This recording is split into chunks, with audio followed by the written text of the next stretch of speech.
ang pag-angkon sa asawa ni kapuso new rising star Dennis Trillo nga si Jeneline Mercado kabahin sa iyang bana. Dugang niya nga malingaw siya sa mga TikTok nga video ni Dennis kay nagpakita kini sa fan side sa Kapuso Drama King. Suportado ni Jeneline ang pag-TikTok sa iyang bana, ilabi na kay naghatag kini og good vibes sa mga kapuso.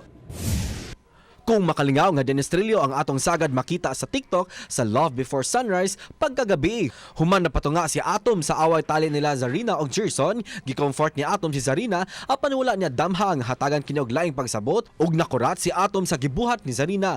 Nagsugod na ang panag-ilugay nila Stella og Zarina at tangi pa ang mga nagkanindot nga mga eksena sa Love Before Sunrise pagkahuman sa Maging Sino Ka Man 8:50 PM.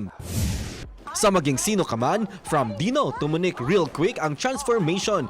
Daghan na nakurat sa kaanyag ni Monique sa dihang mipasok kini sa daghang taw. Usa sa mga nahingangha og nadani ang atensyon mao si Carding. Sugod na ba kini nga mahug na siya ka Monique at ang iyang makakilig nga istorya sa Maging Sino Ka Man pagkahuman sa 24 oras alas 8 sa gabi.